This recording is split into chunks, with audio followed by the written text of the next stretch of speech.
ప్రేమలో భయం ఉండదు. ఒక అధ్యాయం మొత్తం రాయబడ్డది ప్రేమ గురించి. కొరింథీయులకు రాసిన మొదటి పత్రిక 13వ అధ్యాయం మొత్తం రాయబడింది ప్రేమ అంటే ఏంది అనేది. ప్రేమ ఎట్లా, ప్రేమ దీర్ఘకాలము, దీర్ఘ శాంతము గలది. ఆ అధ్యాయం అంతా ప్రేమ గురించి ఉంటుంది. హల్లెలూయా. మనిషి ప్రేమలో స్వార్థం ఉన్నది. మనిషి ప్రేమలో మరణానికి దారితీస్తాయి. మనిషి ప్రేమ మన్నే మిగిలిస్తుంది మన జీవితంలో. హల్లెలూయా. ఏ ప్రేమలోనైనా స్వార్థం ఉన్నది. రీసెంట్గా తెలంగాణలో జరిగిన ఒక సంఘటన. అమ్మాయి యవ్వనస్తురాలు, వాడెళ్ళి తల్లిదండ్రుల కాళ్ళ మీద పడ్డాడు, అమ్మాయి కాళ్ళ మీద.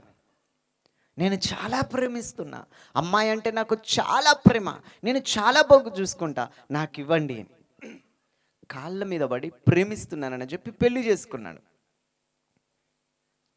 ఓకే, మంచిగానే బ్రతుకుతారని వాడికి ఇవ్వాల్సిన ఇచ్చినారు, ఇంక ప్లాట్ కొనిచ్చినారు, చాలా చేసినారు.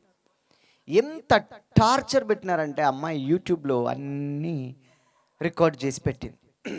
ఆఖరికి ఆమెను చిత్రహింసలు పెట్టి చంపి పడేసినారు. ప్రేమ చంపుతుందా? హల్లెలూయా.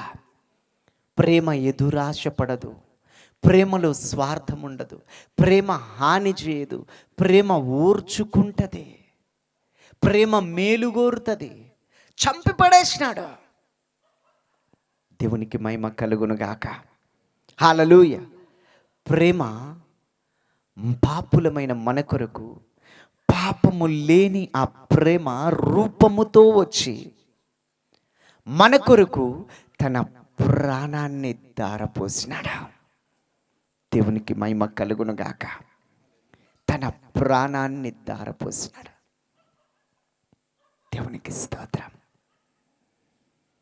ప్రాణం ఇచ్చినంతగా ప్రేమించే వాళ్ళు ఈ లోకంలో ఎవరైనా ఉన్నారా?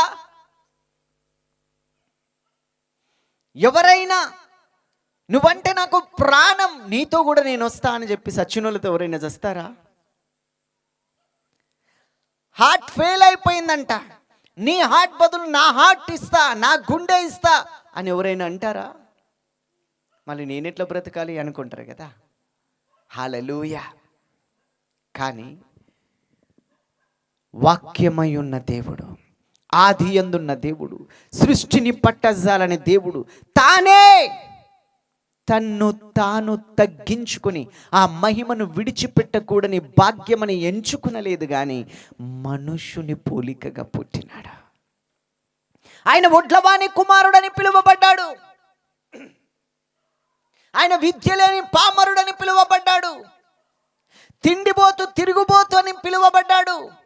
దయ్యం పట్టిన వాడని పిలువబడ్డాడు. ఆయన ఏమీ సీరియస్గా తీసుకోలే. ఆయన వచ్చిన పని వేరు. ఆయన ఏమన్నాడో తెలుసా? నా తండ్రి చిత్తం నెరవేర్చుటకు నేను పంపబడ్డాను. హల్లెలూయా. నా తండ్రి చిత్తం చేయడానికి నేను వచ్చినాను. హల్లెలూయా.